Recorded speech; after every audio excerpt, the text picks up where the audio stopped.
Dios le bendiga de una manera especial, Dios le guarde. Vamos a continuar con nuestra clase de hermenéutica. Vamos a continuar pues con nuestra enseñanza. Así es que estamos hablando sobre el concepto, ¿verdad? Primero de hermenéutica y luego entonces seguimos hablando sobre la importancia o el valor que tienen las escrituras o que tiene la Biblia, y podríamos preguntarnos qué es la Biblia, y de ahí terminamos la semana pasada, qué es la Biblia. Eh, George Eldon ha proporcionado la definición más simple, clara, y pues que uno puede dominar acerca de lo que es la Biblia, no sin así decirlo, algo profundo también. Él dice que es la palabra de Dios dada en un lenguaje que es de humanos o de hombres y dentro de la historia. En esta definición se tratan tres aspectos que es bueno que compartamos. Número uno, la Biblia es la palabra de Dios. La Biblia es la palabra de Dios, y eso no hay manera de que nosotros podamos refutarlo, aunque hay mucha gente que dice que la Biblia fue de hombre, que está hecha por hombre. Vamos a ver esa parte importante sobre la manera en la que el ser humano actúa dentro del proceso en el que Dios le otorga su palabra a los seres humanos. Esta es la palabra de Dios, no solo contiene la palabra de Dios, esa palabra literal de Dios. La Biblia es la inspiración divina, algo que vino directamente de Dios. Cuando hablamos de inspiración, cuando lo definimos, estábamos hablando de que sale directamente de Dios. Por esto es autoritativa y es normativa para todos los hombres en todos los tiempos. De ahí que la Biblia, sin importar los tiempos en los cuales pues se ha ido desarrollando o se ha ido enseñando, se ha ido dando, pues no varía, no cambia, llega en todos los tiempos y hace el efecto de igual manera sin importar la época.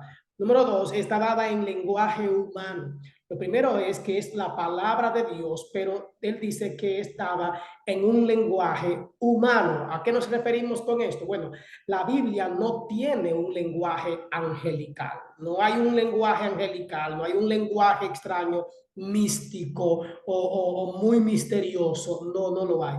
Fue escrita en idiomas conocidos y dialectos comunes y populares. Fue hecho para que los seres humanos pudieran entenderla, comprenderla y practicarla realmente. Por esto la Biblia usa un lenguaje antropomórfico o antropomorfismo, que significa pues que puede estar está dentro de lo que el hombre puede entender, puede comprender, puede razonar, ¿verdad? Antropomórfico o antropomorfismos. Podemos ver ahí. Número tres, la Biblia no solamente es la palabra de Dios, no solamente está hablando en un lenguaje humano, sino que la Biblia está dentro de la historia. No es algo que lo sacaron de la nada y lo pusieron ahí. Toda la Biblia, toda la escritura está dentro de la historia. Eso la hace mucho más veraz. Es revelación intrahistórica. Cristo se encarnó no solo en un cuerpo humano, además se encarnó en una cultura. No solamente vino a un cuerpo humano y se hizo hombre, no. Él también se encarnó en una cultura, él vivió dentro de aquella cultura, y él se sumó a lo que era la historia. De ahí que podemos dividir el tiempo en dos, antes y después de Jesucristo. Se divide el tiempo en dos partes. Es importante que entendamos esto. Ahora, ¿cuál es el contenido de la Biblia? ¿Qué contiene la Biblia? La Biblia es la revelación especial de Dios. La revelación especial. Yo sé que ya ustedes han oído sobre la revelación general y la revelación especial de Dios. La Biblia es una de las revelaciones especiales de Dios y básicamente cuenta con tres aspectos fundamentales de esa revelación divina. Número uno, ¿quién es Dios? La Biblia nos revela quién es Dios y nos habla de su persona, de la persona de Dios. La Biblia es teísta, teísta. ¿Y qué significa eso? que habla de un Dios personal, teísta, habla de un Dios personal, no impersonal, como la filosofía oriental, pues habla de sus dioses. Ahora, ¿qué ha dicho Dios? Es lo que vamos a ver aquí. No solamente quién es Dios. La Biblia nos muestra qué ha dicho Dios. En otras palabras, el mensaje de Dios, lo que Dios ha dejado en ella, siendo el centro, siendo la Biblia el centro de la revelación escrita de Dios. Entonces, el evangelio del reino de Dios, la palabra evangelio es buena, las buenas noticias, las noticias nuevas del reino de Dios, que pone en su trono o entroniza al Rey de Reyes y Señor de Señores para toda la eternidad. O sea, está hablando de Jesucristo como nuestro Señor. Ese es el mensaje, es presentar desde el Génesis hasta el Apocalipsis, está presentando a Cristo Jesús como el Señor y el Salvador de la humanidad. Es lo que estamos viendo desde el Génesis, desde que Adán y Eva pecaron, que Dios dice la simiente de la mujer pues herirá en la cabeza la simiente de la serpiente. Está la promesa de Jesucristo hasta el Génesis, cuando Jesucristo dice: he aquí, yo vengo pronto y mi galardón conmigo. En toda la escritura está presentando el mensaje de salvación dado por Dios a través de Cristo Jesús. Jesús, nuestro Señor, por toda la eternidad. Ahora, lo tercero es qué ha hecho Dios. Ya vimos, primero, quién es Dios. Segundo, qué ha dicho Dios. Y tercero, el contenido de la Biblia es qué ha hecho Dios. ¿Cuál es su obra? ¿Qué obra ha hecho Dios? Desde la creación hasta la consumación de los tiempos, siendo la más trascendente obra de toda la historia, la realizada en el Calvario para nuestra redención, lo que Cristo hizo, esa obra redentora en la cruz del Calvario, y luego entonces en la tumba, en la resurrección, la victoria de Cristo sobre la muerte para nuestra esperanza y para que tengamos seguridad después de la muerte o por y para la eternidad. Es el contenido de la Biblia este que hemos mostrado. ¿Cuál es el contenido de la Biblia? Número uno, decíamos, ¿verdad? El contenido de la Biblia completo es mostrarnos quién es Dios, mostrarnos qué ha dicho Dios, enseñarnos qué ha hecho Dios, ¿verdad? O sea, no solamente ir en cuanto a conocer a Dios, en cuanto a conocer su palabra, sino ver a un Dios que va a la práctica.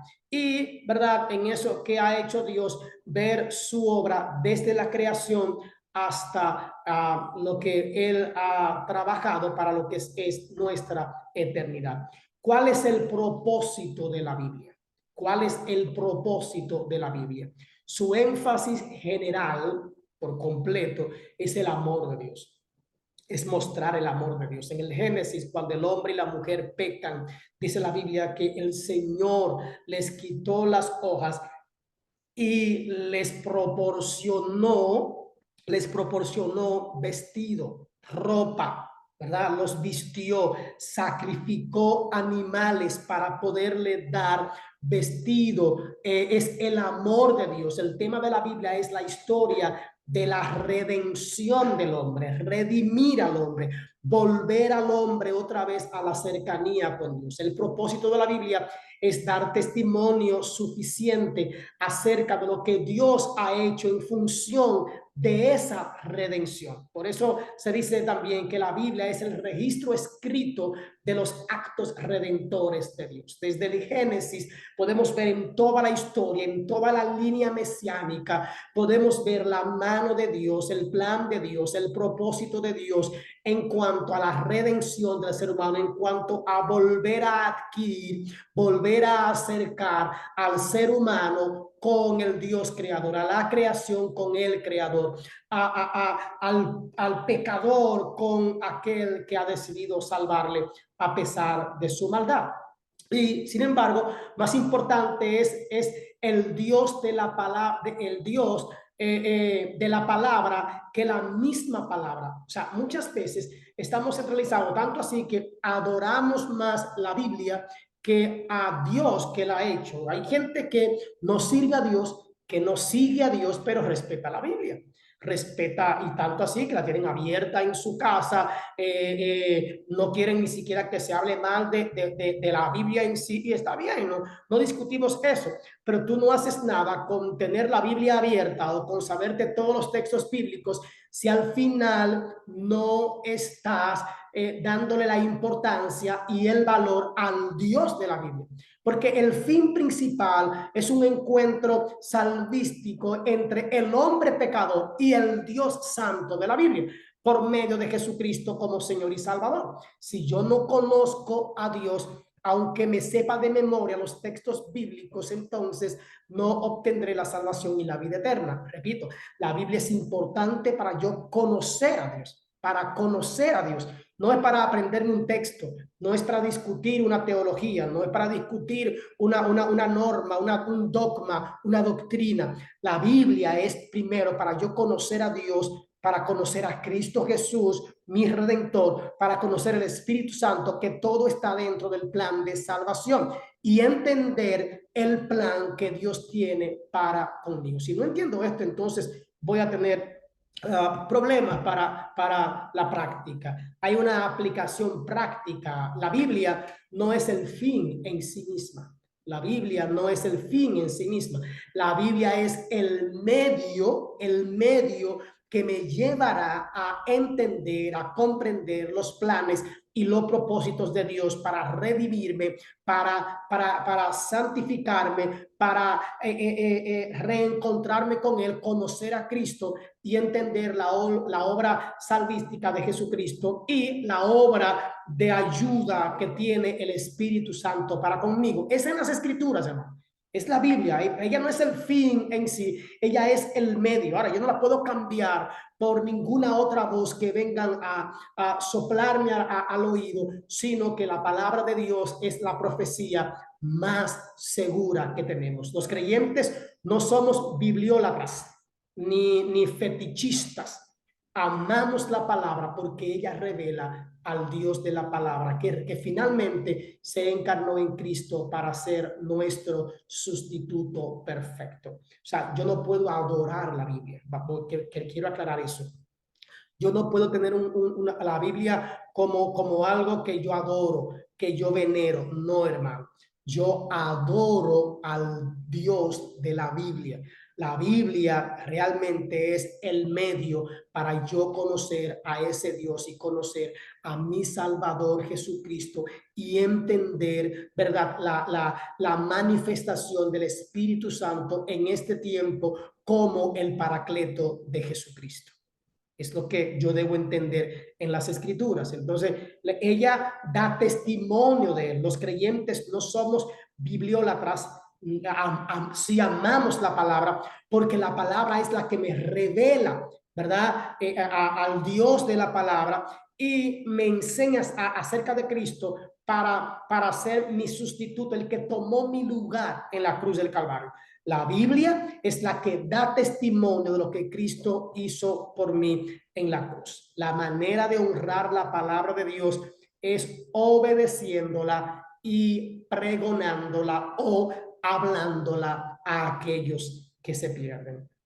He dicho muchas veces y es algo que deja mucha tristeza en nuestro corazón, el hecho de que mucha gente sabe Biblia, de que mucha gente conoce textos bíblicos, de que mucha gente sabe el texto que necesita para tal o cual momento, pero la gente se está perdiendo, nuestros vecinos se están perdiendo, nuestros amigos se están perdiendo, muchos jóvenes están muriendo sin Cristo Jesús. La muerte se está enseñoreando de estos tiempos y mucha gente se está yendo al infierno, mucha gente se está perdiendo la eternidad con Dios. Y la iglesia sabe Biblia, y la iglesia sabe los textos, conoce la verdad de Dios, pero no está enseñándola. A veces ni siquiera la estamos obedeciendo, no la estamos pregonando. Esdras en el capítulo 7, versículo 10, revela el propósito y la aplicación de la escritura. Esdras dice que tenemos que ir con humillación, tenemos que ir en investigación, tenemos que ir para una aplicación y al final tenemos que divulgarla. Humillarme ante el Dios de la Biblia, yo debo ir a investigar, decía en una clase, con un sentido crítico, debo aplicarla primero a mi vida y luego entonces debo divulgarla o debo enseñarla a las personas que la necesitan. Fronteras contextuales. Lo primero es que la Sagrada Escritura tiene un contexto histórico, ¿verdad? De más o menos 1600 años en el Oriente. Hay un diálogo contextual que es el intérprete. Hay un contexto histórico en nuestro tiempo. Yo tengo que entender esta parte. Hay un contexto histórico de Oriente, ¿verdad? Y los intérpretes de hoy en día del siglo XXI en el Occidente. Eso es bueno que entendamos. La Biblia fue escrita en Oriente, o sea, una cultura muy diferente, un contexto histórico muy distinto, hermano. Por lo tanto, yo debo entender al interpretar la Biblia, debo irme al contexto histórico de donde estoy, el siglo XXI. Esto es, cómo yo debo contemplarla, ¿verdad? Dentro del contexto histórico y en lo reflexivo, a dónde debo traerla, cómo hacer esa conexión sin quitarle, sin añadirle, sin quitarle el contexto histórico de las escrituras. Hay un círculo hermenéutico que debemos conocer realmente, ¿verdad? La Sagrada Escritura, ¿verdad? Hay preguntas y hay respuestas entre el intérprete, la teología y la cosmovisión. Ya vimos todos estos temas, lo que es la cosmovisión, ya vimos quién es el intérprete, ¿verdad? Nosotros estamos como intérpretes cualquiera, y qué es la teología, ya hablamos de lo que es la teología. Entonces hay preguntas y hay respuestas en cuanto a esto. La Biblia tiene figuras retóricas en su lenguaje. Vamos a ver qué significa todo esto. La definición es una forma, cuando hablamos de figuras retóricas, decimos que es una forma de expresar una palabra o una frase, realmente una palabra o una frase, y tiene por objeto comunicar una imagen mental o una ilustración pictórica. Vamos a verlo en esta parte. También podemos hablar no solamente de figuras retóricas, podemos hablar también, por ejemplo, como un símil. Un símil, una figura retórica puede ser un símil. ¿Qué es un símil? El símil es una comparación en la que se usa el adverbio. Por ejemplo, vamos a buscar en la primera carta de Pedro, vamos a buscar en la primera carta de Pedro para que veamos un símil, y es bueno también que ustedes puedan ir, cuando hablamos de un símil, estamos hablando de una comparación, algunos textos que hacen comparaciones, ¿verdad? Vamos a irnos a primera carta de Pedro, capítulo 1, versículo 24. Vamos a ver qué nos dice Pedro. ¿Cuál es la comparación? Capítulo 1, versículo 24. Hablamos y dice, versículo 24. Como dicen las escrituras, los seres humanos son como la hierba. Esa palabra como la hierba, la palabra como está haciendo una comparación. Él dice, los seres humanos, ¿con qué lo compara? Con la hierba. Eso es un símil o una comparación. Los seres humanos son como la hierba. Su belleza es como la flor del campo. No está diciendo que es una flor del campo. Está diciendo que es como la flor del campo, ¿verdad? ¿Y qué dice? ¿En qué sentido está diciendo que el ser humano es como la hierba y que el ser humano es como la flor del campo? Él dice, la hierba se seca y la flor se marchita, ¿verdad? Dice, la hierba se seca y la flor se marchita. Está hablando en cuanto a los seres humanos, que llega el momento en que morimos. Está hablando sobre la muerte. Son figuras retóricas, ¿verdad? También podríamos encontrar lo que es la personificación. La personificación, su nombre lo dice, o lo que es la prosopopeya. Personificación o prosopopeya. ¿Y de qué estamos hablando ahí? Es dar característica humana a ideas, objetos o animales. Y eso lo vivo muchas veces. Vamos a buscar estos textos para que sepamos de qué estamos hablando. En la misma carta, primera carta de Pedro, capítulo 4, versículo 8, vamos a buscarlo, 4, 8, Pedro nos dice, vamos a ver, lo más importante de todo es que sigan mostrando profundo amor unos a otros, porque el amor cubre gran cantidad de pecados. Es una característica, digamos, humana a ideas, objetos o animales. En la primera carta de Pedro, 4:8, ¿verdad? Este es el 4:8, nos dice, lo más importante de todo es que sigan demostrando profundo amor unos a otros, porque el amor cubre gran cantidad de pecados. Vamos a buscar en primer libro de Samuel. Vamos a ver, primer libro de Samuel.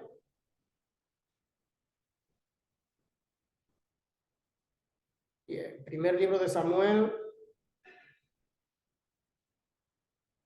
Su capítulo 55.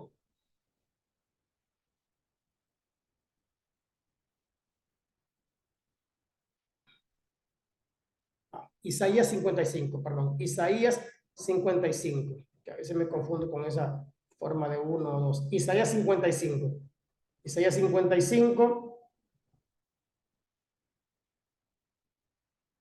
versículo 12. ¿Qué nos dice? Ustedes vivían con gozo y paz. Los montes y las colinas se pondrán a cantar, dice. Los montes y colinas se pondrán a cantar y los árboles de los campos aplaudirán. Decíamos que es dar características humanas a ideas, objetos o animales. Entonces él dice, los montes y las colinas se pondrán a cantar y los árboles de los campos aplaudirán.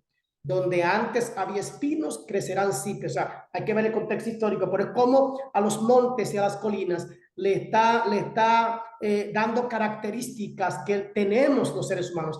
Quienes cantan son los humanos, quienes aplauden porque tienen manos somos los seres humanos. Primera carta a los Corintios, capítulo 15, versículo 55, hablando de la personificación o prosopopeya, que es darle características humanas, igual también que cuando dicen los cielos cuentan la gloria de Dios, hablando del salmista, los cielos cuentan la gloria de Dios y el firmamento anuncia las obras de sus manos. Yo pregunto, ¿pueden los cielos hablar para poder contar, para poder decir lo que Dios ha hecho? No, hermano, pero el salmista está diciendo, los cielos cuentan la gloria de Dios, hablan de y el firmamento anuncia. ¿Puede anunciar el firmamento? ¿Puede hablar? No, pero está dando característica humana a los cielos y pues a los montes. Primera de Corintios 15:55 nos dice, vamos a ver qué nos dice. 15:55 nos habla y dice, oh muerte, dice, oh muerte, aquí le está hablando a la muerte, ¿verdad? ¿Dónde está tu victoria?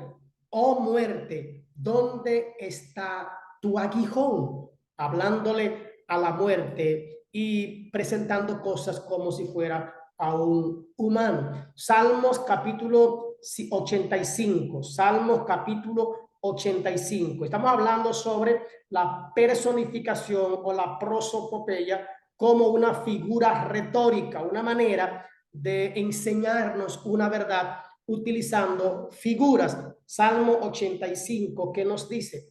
Salmo 85, versículo 10 y 11, nos dice, vamos a ver, dice, el amor inagotable y la verdad se encontraron.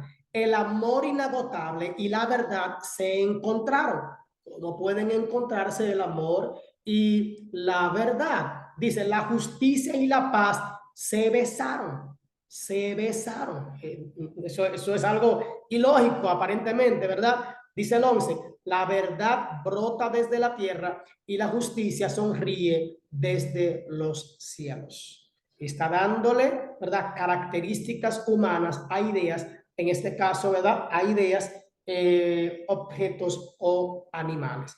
Eso es prosopopeya o una personificación. Bien, vamos a hablar ahora sobre el antropomorfismo.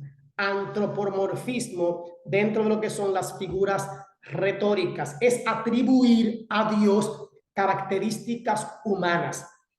El antropomorfismo es cuando yo le pongo a Dios o le atribuyo a Dios características humanas a sabiendas de que Dios es espíritu. Esdras 8, Esdras capítulo 8, versículo 31.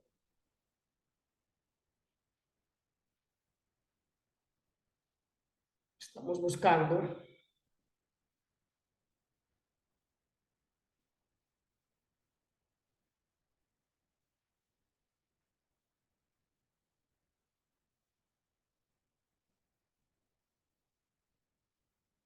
Bien, Esdras 8, 31. Dice, levantamos. Bueno, esta versión dice el 19 de abril, dice esta versión que realmente dice el día 12 del primer mes, el día 12 del primer mes, eso es en el calendario hebreo, ¿verdad? Sería como el 19 de abril, más o menos, ¿verdad? Levantamos el campamento junto al canal de Ahava y nos dirigimos a Jerusalén. La bondadosa mano de nuestro Dios nos protegió. ¿Qué?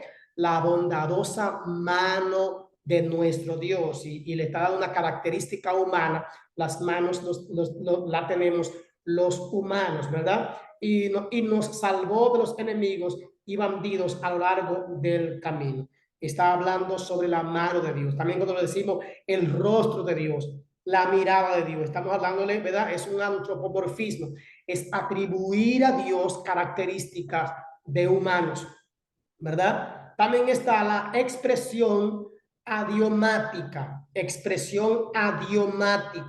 ¿Qué significa eso? Es una forma propia o característica de un idioma. O sea, es una forma particular de hablar, una forma particular de hablar. Vamos a ver en Hechos 2:42, cuando hablamos de una expresión idiomática en cuanto a lo que tiene la Biblia. Hechos capítulo 2, versículo 42. ¿Qué nos dice? Nos dice, todos los creyentes se dedicaban a las enseñanzas de los apóstoles, a la comunión fraternal, a participar juntos en las comidas, entre ellas la cena del Señor, y a la oración. Es una forma propia o característica de un idioma. Todo eso que ahí se habló, una forma particular de hablar, ellos entendían a qué se referían. Está también dentro de las figuras retóricas el eufemismo. El eufemismo es una forma decorosa de hablar. Un eufemismo es una forma decorosa de hablar. Es la sustitución de una palabra o una expresión que pudiera ser culturalmente ofensiva, pero por otra no lo es. Por ejemplo, en el primer libro de Samuel, ahora sí, primer libro de Samuel, capítulo 24, versículo 3. Primer libro de Samuel, capítulo 24, versículo 3.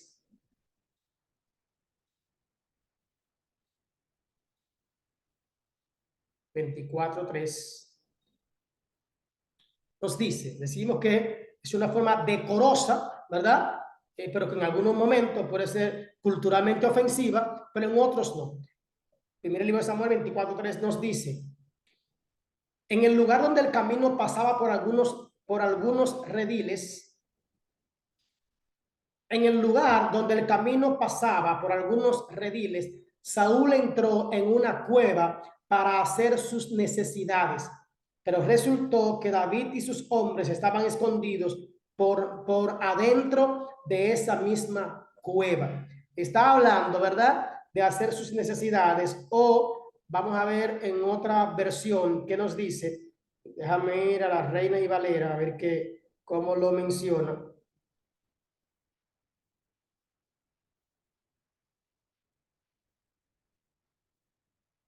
vamos a ir a la 1960, y cuando llegó a un redil de ovejas, en el camino donde había una cueva, Saúl entró en ella para cubrir sus pies, y David y sus hombres estaban sentados en los rincones de la cueva. Hay diferentes versiones en cuanto a eso. Entonces, por ejemplo, cubrir sus pies, ¿verdad? Es desahogarse, satisfacer una necesidad natural o fisiológica, ¿sabe?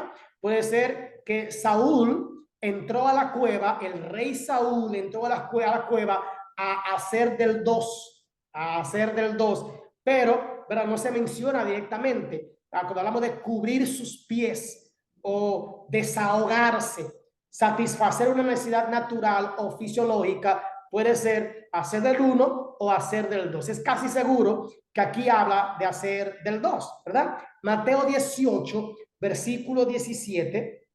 Mateo 18, versículo. Estamos hablando de ese eufemismo o palabras que en algún lugar puede ser una ofensa, pero que en otro da igual, depende de la cultura, depende del tiempo. En Mateo capítulo 18, versículo 17, Mateo 18, 17 nos dice: si no los oyeres a ellos, dilo a la iglesia. Mateo 18, 17, sí. Si no los oyeres a ellos, dilo a la iglesia. Y si no oyera a la iglesia, tenle por gentil y publicano. Si no lo oyere a ellos, ¿verdad? O sea, hablando de un caso que había en ese momento. Ahora, cuando habla de gentil y publicano, en algunos momentos decían gentil o publicano, pero en otros momentos la traducción es como un perro o como un traidor, como un perro o como un traidor. En algunos lugares, mencionar perro o traidor era algo muy grande. Entonces, podríamos decir que lo maquillaban. Era como maquillarlo, como perro o como traidor. Eso es un eufemismo, ¿verdad? También dentro de las figuras retóricas del lenguaje podríamos encontrar la hipérbole, una hipérbole. Hermano, en las escrituras están llenas de figuras retóricas, ¿verdad? Llenas, desde el Génesis hasta el Apocalipsis. La hipérbole, ¿qué es la hipérbole? Es el uso de exageración para enfatizar una enseñanza. Es el uso de la exageración para enfatizar una enseñanza. Vamos a verlo con el texto. Juan 21, 25. Vamos a irlo buscando. Yo lo busco en mi celular, por eso a veces soy un poco lento, yo no soy muy, ¿verdad? Juan capítulo 21, versículo 25. Juan 21, 25, hablando de una exageración o, ¿verdad? O enfatizar algo. Dice 21, 25 nos dice, y hay también otras muchas cosas que hizo Jesús, las cuales, si se escribieran una por una, pienso que ni aún en el mundo cabrían los libros que se habrían de escribir. Ni aún en el mundo. Eso es una exageración. Diríamos que es una hipérbole. Una hipérbole. Cuando dice que Jesús hizo tantas cosas que si se escribieran palabra por palabra, llenaríamos el mundo completo de libros. Esa es una exageración, hermano. Una exageración. Es para hablar de las tantas cosas que Jesús hizo. En primera carta de Corintios 13, 1 al 3, vamos a ver qué dice. Primera de Corintios 13, 1 al 3. Esto también a veces vemos muy bonito, como un poema, pero es un poema, pero es una exageración. Primera de Corintios 13, 1 al 3. ¿Qué nos dice? Lo conocemos. Si hablas de lenguas humanas, ¿verdad?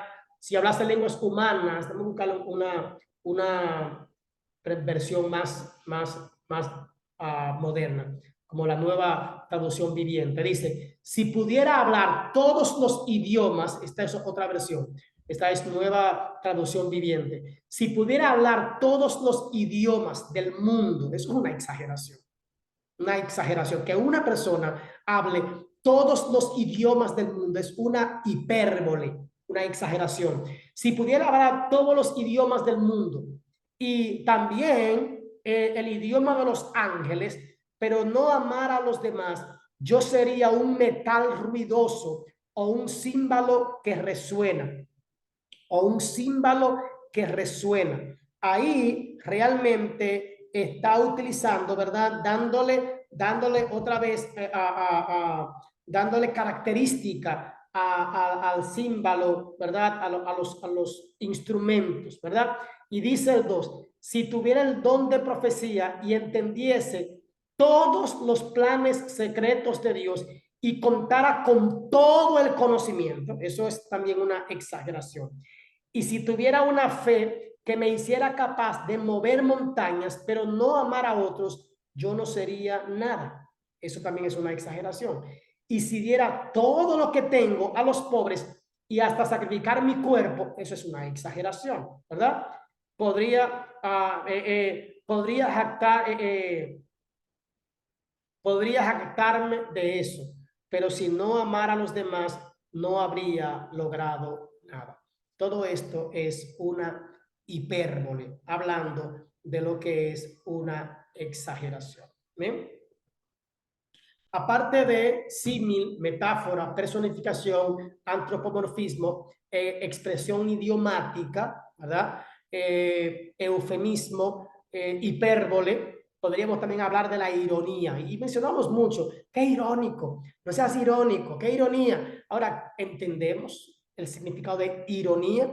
La ironía es una expresión sarcástica que significa lo opuesto para resaltar el sentido verdadero.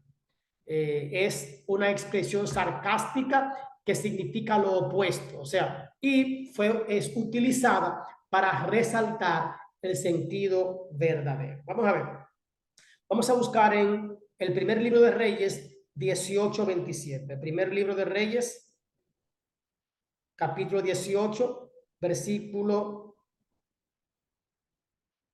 27. Nos dice: cerca del mediodía, Elías comenzó a burlarse de ellos. Tendrán que gritar más fuerte, le dijo Elías. Se mofaba. Sin duda que es Dios. Tal vez esté soñando despierto o quizá esté haciendo sus necesidades. Seguramente salió de viaje o se quedó dormido y necesita que alguien lo despierte. Era con ironía, o sea, era un mensaje sarcástico. La verdad que él quería decirle era: ese no es el Dios verdadero y no tiene poder alguno. En la segunda carta a los Corintios, capítulo 11, versículo 5, podemos también ver ironía. Ironía. Segunda de Corintios, capítulo 11, versículo 5.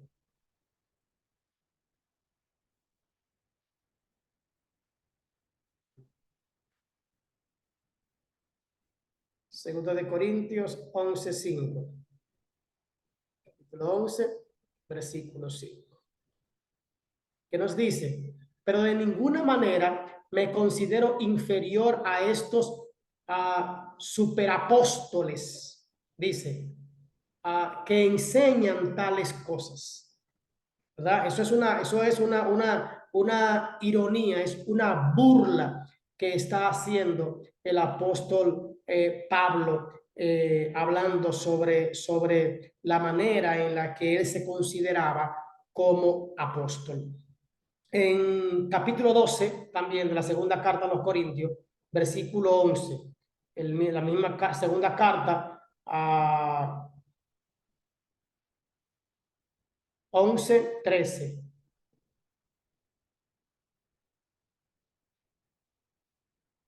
Él dice: estos individuos son falsos apóstoles, son obreros engañosos que se disfrazan de apóstoles de Cristo. Mencionando a este en Job 12:2. Job 12:2. Job capítulo 12, versículo 2. ¿Qué dice? Hablando de ironía, dice, ustedes sí que lo saben todo. Ustedes sí que lo saben todo. ¿Realmente lo sabían todo? ¿No es cierto? Le dice. Y cuando mueran, la sabiduría, y cuando mueran, la sabiduría morirá con ustedes. O sea, él está siendo irónico, sarcástico, burlón, pero dejándole una verdad, haciéndole entender el sentido verdadero. También está el merismo. Está el merismo. Es una expresión que incluye dos ideas en contraste. Y el objetivo de estas dos ideas en contraste es expresar un todo. Salmo capítulo 139, versículo 2, hablando de merismo. El libro de los Salmos capítulo 139. Vamos a ver qué nos dice. Salmo 139, versículo 2, cuando hablamos de merismo, que es la expresión que incluye dos ideas en contraste, pero con el objeto o con la idea de expresar un todo. Versículo 2 dice, sabes cuando me siento y cuando me levanto. Conoces mis pensamientos aun cuando me encuentro lejos. O sea, está llevando cuando me acuesto y cuando me levanto, ¿verdad? Y sabes mis pensamientos ahora, aun cuando me encuentro lejos. Me ves cuando viajo y cuando descanso en casa. Dos cosas. Sabes todo lo que hago. Sabes lo que voy a decir, incluso antes de que lo diga. Señor, vas delante y vas detrás de mí. Pues tu mano de bendición, pones tu mano de bendición sobre mi cabeza. Aquí hay un merismo. O sea, está incluyendo dos ideas, ¿verdad? Y el objetivo es expresar un todo, realmente. Está la diatriba. ¿Y con qué se come eso? Diatriba. Es un método argumentativo de autopreguntas y respuestas. Usted lo ha hecho y a lo mejor ni sabe que lo que hace es una diatriba. Jesús en el Sermón del Monte, ¿verdad? Y Pablo en Romanos presentaron este tipo de conocimiento. Oíste que fue dicho, ¿verdad? También está la sinécdoque. Sinécdoque. Cuando la parte se pone por el otro o viceversa. Cuando una parte se pone por el otro o viceversa. Vámonos al ejemplo. Primera carta de Corintios 11:26. Primera carta de Corintios 11:26.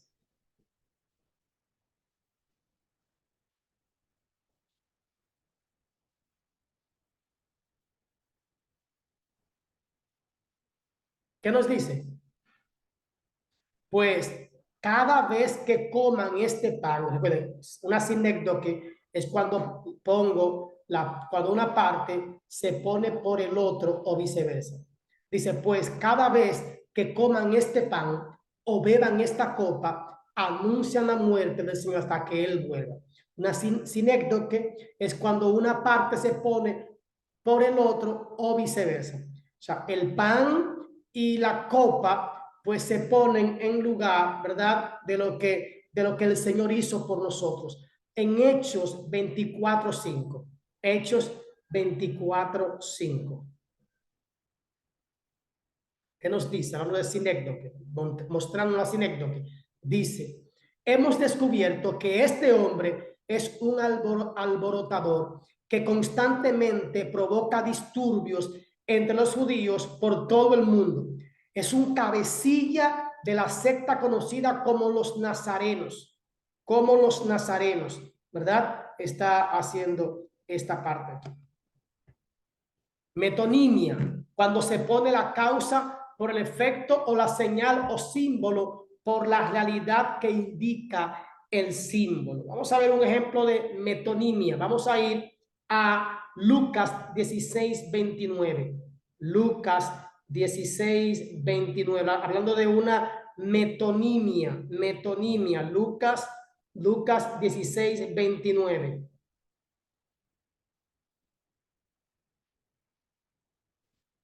Nos dice, Abraham le dijo, o sea, que cuando se pone la causa por el efecto o la señal o el símbolo por la realidad que indica ese símbolo.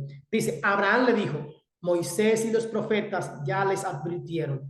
Tus hermanos pueden leer lo que ellos escribieron. Cuando se pone la causa por el efecto, la señal o símbolo, ¿realmente eran Moisés y los profetas? No, no. Eran lo que estaba escrito por ellos a lo que se refería. Juan 13:8. Juan 13:8, para entender mejor esta parte. Juan capítulo 13, versículo 8 nos dice, ¿verdad? No, protestó Pedro, jamás me lavarán los pies. Y Jesús dice, si no te lavo los pies, entonces no vas a pertenecerme. Es cuando se pone la causa por el efecto, la señal o el símbolo por la realidad que indique el ejemplo. O sea, pues decimos, este lavatorio de los pies, ¿realmente el lavatorio de los pies salvaba a Pedro? No, no, no. Ahora, ¿qué encerraba esto? ¿Qué significaba? ¿Cuál es el símbolo en ese momento del lavatorio de los pies? ¿Qué quería dejar de enseñanza el maestro con esto? Vámonos también a Juan, primera carta de Juan 1, versículo 7. Vamos a ver. Primera carta de Juan 1, 7.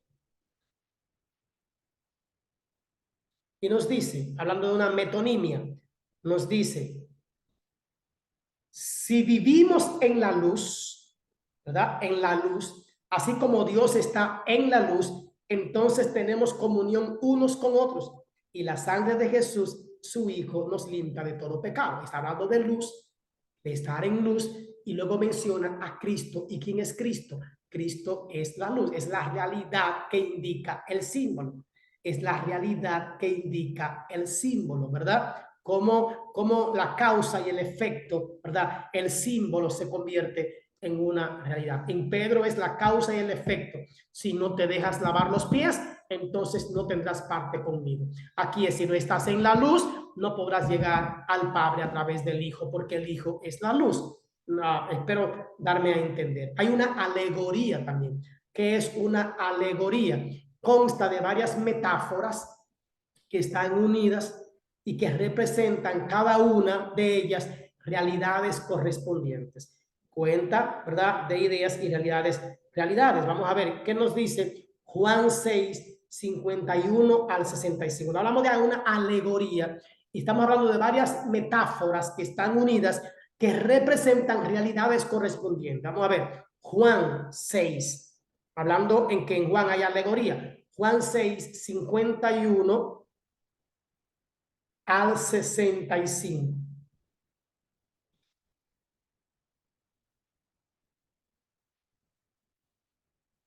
¿Qué nos dice hablando el Señor? Yo soy el pan vivo. Yo soy el pan vivo. ¿Verdad? Habla de metáforas. Yo soy el pan vivo. Esto es una metáfora que descendió del cielo.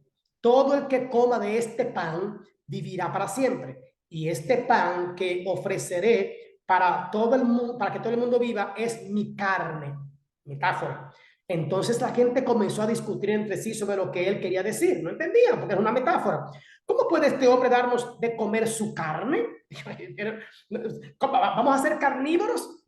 Se preguntaban ellos. Por eso Jesús tuvo que volver a decirles, les digo la verdad, a menos que coman la carne del Hijo del Hombre y beban su sangre, esto era metafóricamente, no podrán tener vida eterna en ustedes, pero todo el que coma mi carne y beba mi sangre tendrá vida eterna, y yo los resucitaré en el día final, pues mi carne es verdadera comida y mi sangre es verdadera bebida. Todo el que coma mi carne y beba mi sangre permanecerá en mí y yo en él. Si yo vivo gracias al Padre, gracias a que el Padre vive en mí, me envió. De igual manera, todo el que se alimenta de mí vivirá gracias a mí. Yo soy el pan verdadero que descendió del cielo. El que coma de este pan no morirá, pero como les pasó a los antepasados, a pesar de haber comido el maná, sino que vivirá para siempre. Jesús dijo esas cosas mientras enseñaba en la sinagoga de Capernaum. ¿Realmente había que comerse a Jesús? ¿Realmente había que beberse su sangre? No. Jesús estaba haciendo una alegoría que estaba dándole metáforas, estaban unidas y representaban cada una de ellas realidades, ¿verdad?, acerca de la salvación del hombre. Podríamos hablar también sobre las fábulas. ¿Qué es una fábula? Es una alegoría, ¿verdad?, histórica, poco usada en la escritura. En el segundo libro de Reyes, capítulo 14, versículo 9. Segundo libro de Reyes, capítulo 14, versículo 9. Vamos a leer a ver una fábula.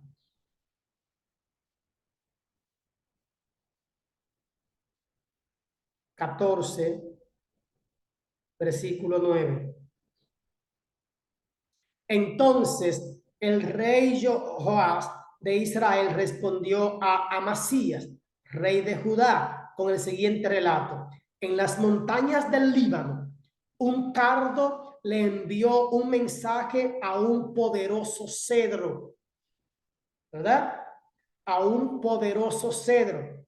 ¿Puede de verdad un cardo, un árbol, mandarle un mensaje a otro árbol? Eso es una fábula, ¿verdad? Es una fábula. Y eso lo encontramos en la escritura.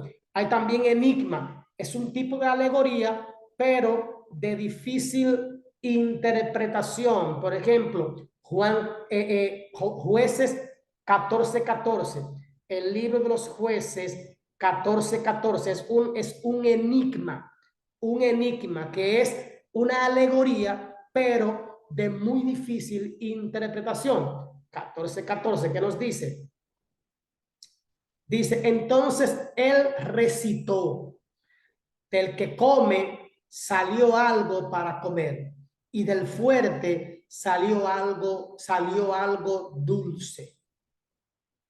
Del que come salió algo para comer, y del fuerte salió algo dulce. Eso es un enigma, algo que difícil de interpretar. Proverbios 30:24. ¿Qué nos dice Proverbios 30:24? Si hay un enigma ahí, vamos a ver si hay un enigma en Proverbios 30:24. Si es fácil de entender. Dice Proverbios 30:24. Hay 4 cosas sobre la tierra que son pequeñas, pero extraordinariamente sabias. Las hormigas no son fuertes, pero almacenan su alimento todo el verano. O sea, Proverbios 30:24 que dice, hay 4 cosas sobre la tierra que son pequeñas, pero extraordinariamente sabias. Y hay 2 puntos para hablar de las hormigas. Los damanes no son poderosos, pero construyen su hogar entre las rocas. Hay cosas ahí que son enigmas. ¿Qué nos quiere decir, verdad, el autor con esto? También hay tipo. ¿Qué es un tipo? O la tipología, ¿a qué se refiere? Es un tipo de metáfora que no consiste solo en palabras, sino en hechos, personas u objetos que proyectan un significado futuro. Repito, y esto es muy importante porque esto lo vemos mucho en la persona de Jesucristo, ¿verdad? Hay muchos tipos de Cristo. Es un tipo, es una metáfora, ¿verdad? Es una metáfora que no consiste solo en palabras, sino en hechos, personas u objetos que están proyectando un significado futuro. Vamos a ver, Juan 3:14, ¿qué nos dice? Juan capítulo 3, versículo 14, ¿qué nos dice?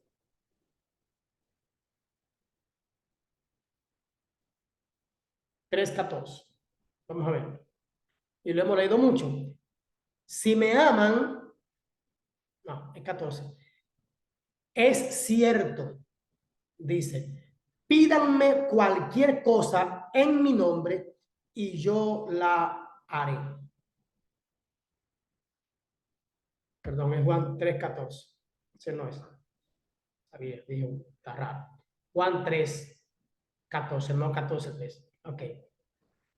Juan 3, 14, ahora sí. Y así como Moisés, este sí es, dice Juan 3, 14. Y así como Moisés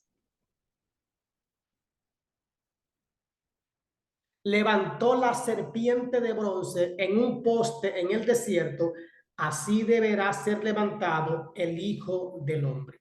¿Cuál es el tipo aquí? La serpiente que Moisés levantó en el desierto.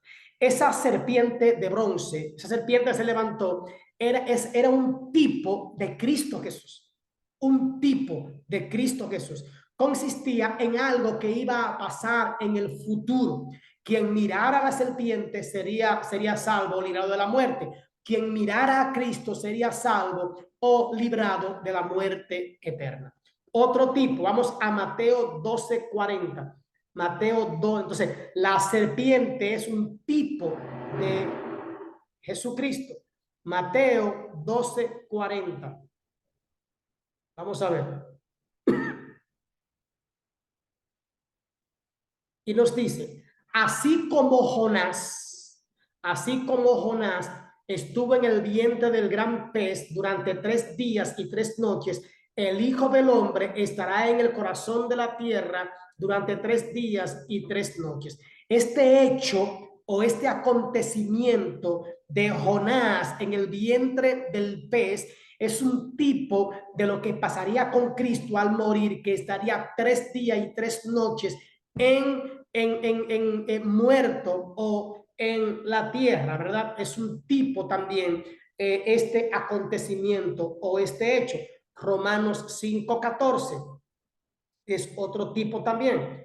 Carta a los Romanos, capítulo 5, versículo 14, hablando de la palabra, de los que son tipos. Romanos 5:14, ¿qué nos dice? Hablando del apóstol Pablo. Sin embargo, desde los tiempos de Adán hasta los tiempos de Moisés, todos murieron, incluso los que no obedecieron. Romanos 5:14, que no obedecieron un mandamiento explícito de Dios como lo hizo Adán. Ahora bien, Adán es un símbolo, una representación de Cristo, quien aún tenía que venir. Habla del primer Adán y habla del postrer Adán. Entonces, Adán es un tipo de Cristo, el primer Adán y el segundo Adán. Vamos a Hebreos 9:11 hasta el 28. Hebreos capítulo 11.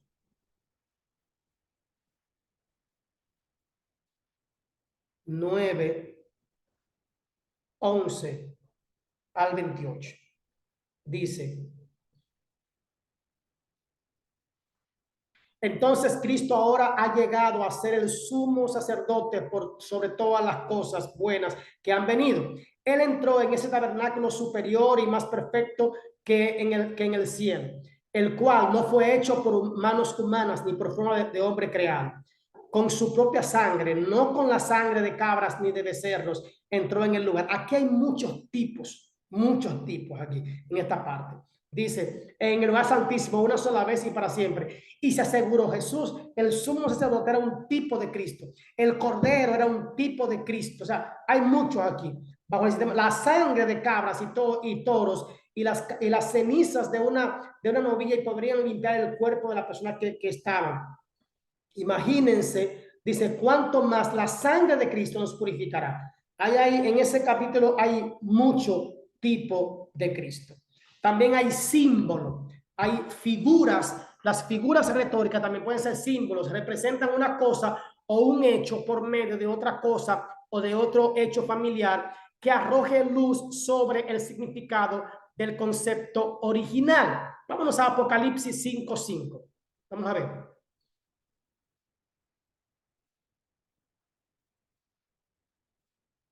Apocalipsis 5:5, hablando de símbolos. Tenemos que entender la palabra, hermano, porque a veces llevamos literalmente el capítulo 5 de Apocalipsis 5:5. ¿Qué nos dice? Dice, pero uno de los 24 ancianos me dijo, deja de llorar. Mira el león de la tribu de Judá, el heredero del trono de David. Ha ganado la victoria. Él es digno de abrir el rollo y sus 7 sellos. O sea, ahí habla del león. Jesús es un león. Es el símbolo, representa una cosa o hecho por medio de otra cosa o hecho familiar. Un león. ¿Qué simboliza un león? Al rey, ¿verdad? Al rey. Apocalipsis 6, versículo 2. ¿Qué nos dice? Dice, levanté la vista y vi que había un caballo blanco y su jinete llevaba un arco y se le colocó una corona sobre la cabeza. Salió cabalgando para ganar muchas batallas y obtener la batalla y obtener la victoria. ¿Cómo? ¿Cuál es el simbolismo? Simbolismo es un jinete, ¿verdad? El símbolo es el jinete montado en un caballo blanco. ¿Qué simbolizaba el caballo? ¿Qué simbolizaba el jinete? Son símbolos. El jinete es alguien que combate, es alguien que es un guerrero que va a pelear, es Cristo Jesús, ¿verdad? En otras palabras, o alguien que tiene poder, tiene autoridad y va a pelear nuestra batalla. Mateo 10:16. Son símbolos, no es literal, hermano. Tendríamos que ver la simbología. Mateo capítulo 10, versículo 16. ¿Qué símbolo vamos a ver ahí? Vamos a ver. Mateo 10:16 dice, miren, los envío como ovejas en medio de lobos, como ovejas en medio de lobos. ¿Quiénes representan a las ovejas? Los hijos de Dios. ¿Quién representa a los lobos? Aquellos que hacen el mal, que no aman a Dios, que no respetan su palabra, que quieren destruirlo todo, ¿verdad? Dice, como ovejas, por tanto, sean astutos como serpientes. Es un simbolismo. Como serpiente, también hay una comparación allí, también hay una comparación, ¿verdad? Como serpiente y sean también e inofensivos como oveja.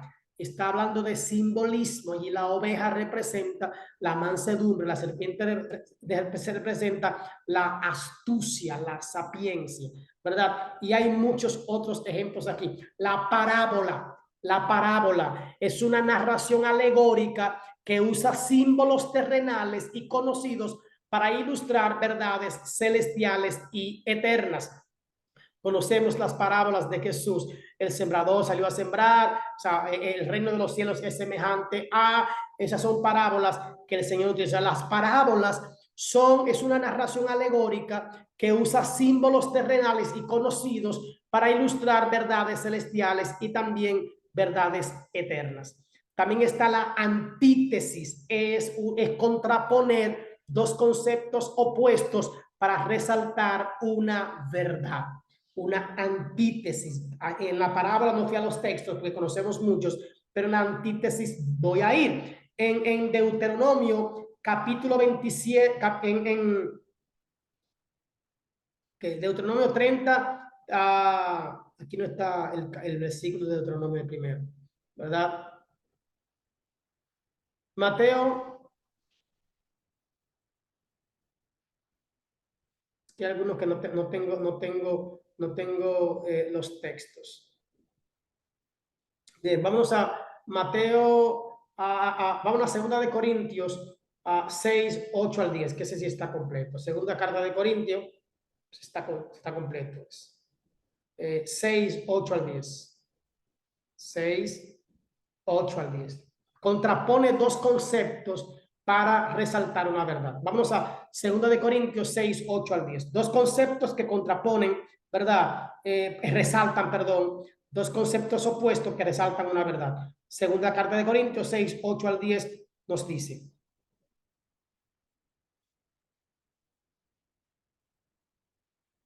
Servimos a Dios, ya sea que la gente nos honre o nos desprecie, ¿verdad?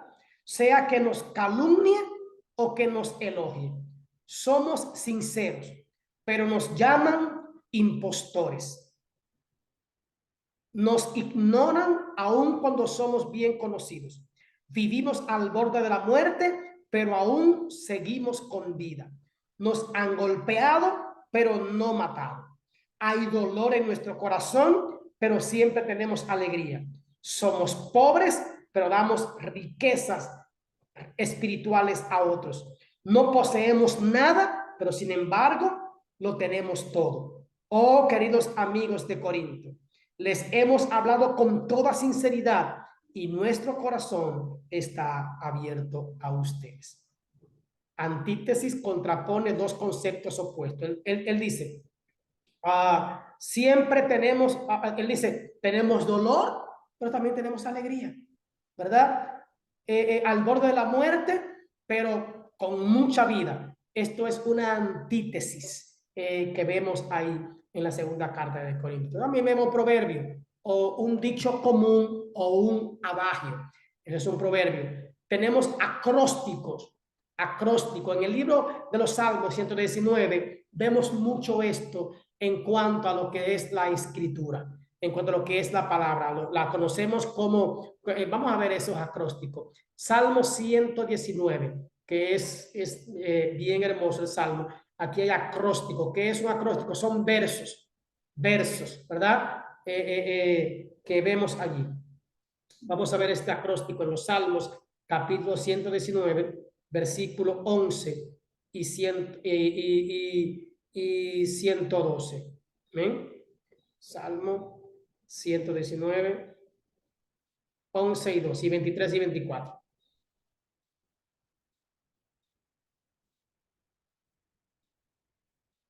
Vamos a 23 y 24.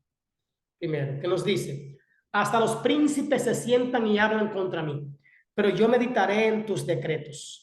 Tus leyes me agradan, me dan sabios consejos. ¿En qué yo meditaré? Meditaré en tus decretos. ¿Por qué? Porque tus leyes me agradan, me dan sabios consejos. Vamos al versículo 111 hasta el 112. A ver qué nos dice.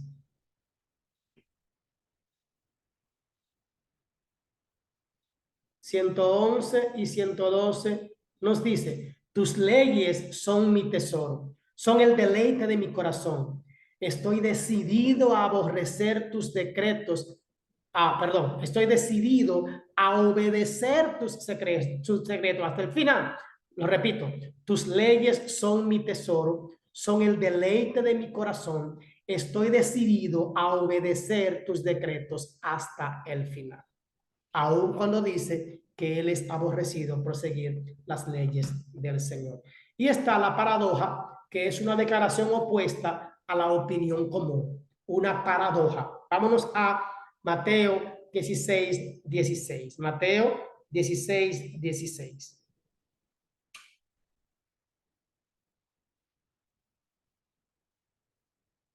Una paradoja. Mateo 16, 16 nos dice, Simón, Pedro contestó, tú eres el Mesías, el Hijo del Dios viviente.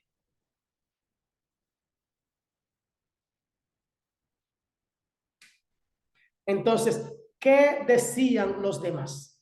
No creían en Jesús, pero Pedro dijo, tú eres el Hijo del Dios viviente, tú eres el Mesías. Pedro está diciendo algo que la demás gente no creía, no entendía. Vámonos a Mateo 8, 22. Mateo 8, 22. Algo que la mayoría no creía, ¿verdad? Y lo dice, Mateo 8, 8, 22.